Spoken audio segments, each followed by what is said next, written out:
One. So tell us more about the event on Friday and what people can expect when they come along.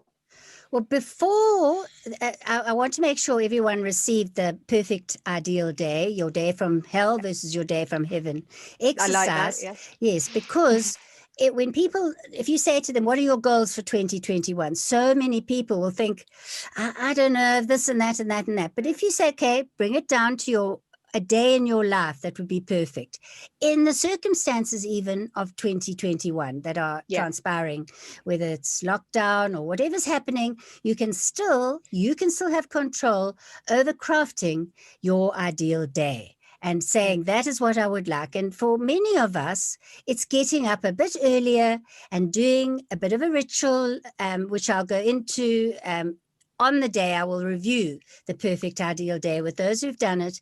And then the second aspect of this retreat, and it's called part 1, is the review, a win list of 2020. You know, everyone just said it was a terrible year. They can, if they think back, they think of trauma and grief. And there will be a slot in the retreat where we will tap and release and let go the grief and trauma, because we have lost things. We have lost the old way or the former way we did things, our hopes of travel, the way we even maybe people enjoyed going to a coffee shop to work as a writer. There were many things that we just had to say goodbye to, whether we did it kicking and screaming or whether we came to, what would you call, acceptance that it's going to be different. Actually, but one thing I've realized is that people have actually gained a lot that they don't realize, maybe like resilience or patience or compassion or other things that perhaps they wouldn't have acquired or realized they had in other years. That's a good point, and that's what we do in the first hour after we've let go for 15 minutes, say, of that. And if you like, mentally burnt it on the bonfire of violet transmutation, we then go into the win list that you have for 2020. And a few years ago, the way I did it, and it really works well, you do a little, just a one-page vision board of the things that went well, and it really brings it concrete. So if I look at myself last year, I started off having a melanoma removed, which went successfully. That was before lockdown, and then lockdown came. And there were things that Nick and I, we couldn't go back to the UK. We stayed in Cape Town. I then applied myself. How can I be of most service to the world, to the collective? And that's when my project, Write the Book Inside You, just came to me to help people. And as you know, as my partner in offering it again this year, it has been a great success, because it takes people's focus of what they can't do. There's so many things we can't do, but we can put our wisdom into a book. We can go through the exercises of the 6-week program and clear more blocks and fears, but in the context of the book. So that was one thing that came to me. And then I've had a 5-year dream to start my podcast. And you've done it, haven't you? I think you've started. It's just gone up, the trailer. And again, it's come out of this project. It wasn't the original podcast I had in mind, which was going to be called The Life You Love.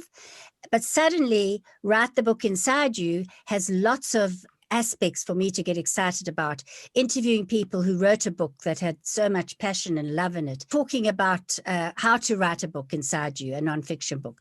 So that's so that was for me. Now, Mary Jane, I'd like you to share maybe 2 of your wins to give people an idea of what we call a win list. A win list. So for me, I was already a trainer of EFT, but because of lockdown and the restrictions, I had to do some new trainer training so that I could offer training online. And I was very uncertain about how that would go, how easy it would be to train online. But actually, I've now run 3 trainings online, all via Zoom. I don't have to leave my area, which is great. And it's worked so well.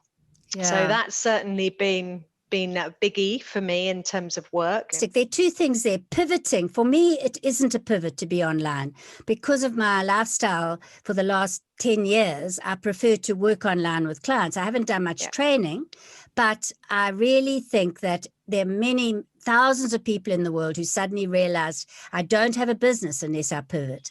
And they've managed to, and people have responded because they're don't have another way to train other than Yeah, that, and they so realize they exactly. can, and they Mm. do, and they must. And so Lovely. writing a book is on the agenda, I think, of many people for 2021. What do you say about that, Mary Jane? Well, I think there's a really good program that's pretty unique to help support you through your book writing journey. Starting in January, we haven't announced the actual date, No. but I will put the page where Yeah, you can go great. and look at writethebookinsideyou.com/program. And then you will be able to have a one-on-one with me to see if you're a fit, because we're very selective that we're choosing, or that the right people are coming into the group who know that we are not only offering a fantastic, if I say so myself, writing roadmap, but also a clearing process, so that the blocks that they would have maybe struggled with, which maybe would have stopped them writing their book or even starting their book, are also part of the program. And that, between you and I think is a marvelous way to go into 2021 for anyone who'd like to write a book and has a book inside them that they want to seed and bring out, so they get their first draft done in 6 weeks. I think it's been more powerful than I ever could have imagined, the last group we ran. Really good. 2021, a year of possibility.